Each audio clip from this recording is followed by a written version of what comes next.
Hello YouTube, I'm Peter and welcome to my kitchen. So for today's recipe, I've got something that's really fun. It's my chocolate and caramel cupcakes. It's a simple gluten-free chocolate sponge base, and then we fill that with just a shop-bought caramel. You can make your own, but it's so much easier to just use it from the shop. And then to top it off, we have a chocolate custard that's folded through with some whipped cream that makes it really light, really creamy, and not too heavy as well. It's a really nice topping, and I think it's just that wee bit different to a normal cupcake made with buttercream. It just makes for a really nice taste. So I hope you guys enjoy the video. To start off this bake, we first need to make the sponge. In a large mixing bowl, beat 200 grams of baking spread or soft butter with 200 grams of sugar until it becomes a bit paler and lighter. Then sift in 200 grams of gluten-free self-raising flour, 2 tablespoons of cocoa powder, and 2 teaspoons of baking powder. Crack in 4 medium eggs and give it all a good mix until the mixture becomes one smooth texture and colour. Fill 12 to 15 muffin cases with the mixture, about 2/3 of the way up the cases.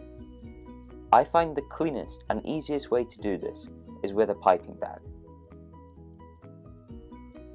Tap the cakes on the work surface to level them off a bit, and then put them into a preheated oven at 160 degrees Celsius, 320 degrees Fahrenheit fan for about 20 minutes, or until a skewer inserted into the middle cake comes out clean. Now the cakes are baked, put them aside to cool and we can get started on the topping. We first need to make a thick custard called a crème pâtissière. For this, whisk up 1 medium egg with 100 grams of sugar until it becomes pale and begins to thicken. To this, whisk in 1 tablespoon of corn flour and 1 tablespoon of cocoa powder until the mixture is nice and smooth. Bring 200 ml of milk up to the boil. Pour the hot milk into the egg mixture, whisking constantly. Then return this mix into the pan and whisk it on a high heat until it boils and becomes very thick. At this point, take it off the heat and whisk in 20 grams of butter until it becomes really glossy and smooth. Cover the crème pâte with cling film over the surface to prevent a skin from forming, then put it in the fridge to chill. Whisk 200 ml of double cream with 2 heaped dessert spoons of icing sugar until it reaches soft peaks that hold their shape well. Once the crème pâte is completely cool, whisk it up until it becomes smooth. Then fold through the whipped cream into the crème pâte until it's evenly coloured and super smooth.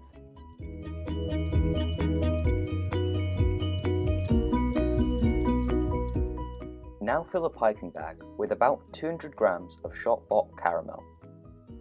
Pipe this directly into the middle of the sponges. You should be able to feel when they are full enough, as the cakes will begin to bulge slightly. Generously pipe the chocolatey moussey topping onto the cakes in whatever style you like.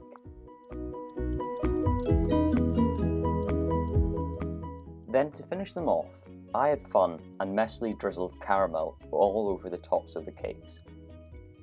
However, I would recommend that you maybe don't do this because it does make the cases a bit sticky and a bit more difficult to eat. Now that the cakes are finished, you can just leave them in the fridge to chill and firm up until you're ready to enjoy them. So that's how you make the cupcakes.